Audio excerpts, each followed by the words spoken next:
এইজন হৈছে মোৰ হৰি ভকত ৰ'বৰ প্ৰথমৰ পৰা চবেই বোলে মিনি ব্লগ বনাইছে তো ভাবিলোঁ যে ময়ো এটা মিনি ব্লগ বনাই দিওঁ তো মই আজি বৰমাহঁতৰ ঘৰলৈ গৈছিলোঁ ভাত খাব মানে মাংস দি তো গৈ মোৰ হৰি ভকতে মাতিলে তো হৰি ভকতৰ ঘৰতে ওলাওঁ বুলি ওলালোঁ তো গৈ আছোঁ ধুনীয়াকৈ গৈ আছোঁ ইয়াত দেখিছে গৈ আছোঁ কিন্তু পালোহি ষ্টেচন কিন্তু মই ষ্টেচন ফালিয়ে যাব লাগিব ন সেইটো কাৰণে ষ্টেচনত আহিলোঁ আকৌ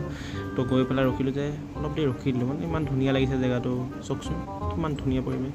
তো কৈ এনেকৈ মই হৰি ভকতৰ ঘৰ পালোঁহি এইফালে মহাৰাজ হৈ আছে তো ভাবিলোঁ যে ওলাই যাওঁ বুলি তাৰপিছত যাওঁতে মোক এনেকুৱা এটা কথা ক'লে আপোনালোকে নিজে শুনকচোন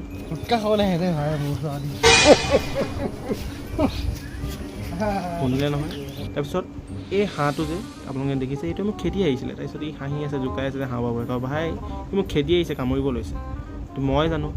তো এইবোৰ কৰি আমি আহি পালোঁ ধুনীয়া এটা জেগালৈ আমি ধুনীয়াকৈ ৰখি আছোঁ মৰুভূমি নিচিনা ভাল জেগা লাগিছে কিন্তু মৰুভূমি নহয় দেই আমাৰ ইয়াৰহে কাম কৰা জেগা তো তাক কৰি দুয়োটাই আড্ডা মাৰিলোঁ আড্ডা মাৰি দুয়োটাই আমি কথা পাতি আছোঁ যে কি কৰোঁ মানে কেতিয়া যাব বোলে সেইটো কথা পাতিলোঁ কৰি এইবোৰ আমি পাই গ'লোঁ তাৰপিছত ই অশান্তি হৈ আছে মানে কেলৈ ভিডিঅ' কৰিছোঁ তই আজি মই কৈছোঁ মই মিনি ব্লগ বনাইছোঁ ঠিক আছে বনা খালি মোক কেলৈ উঠাই আছে কৰি ঘৰ আহি হৈছে মোৰ মা আৰু বা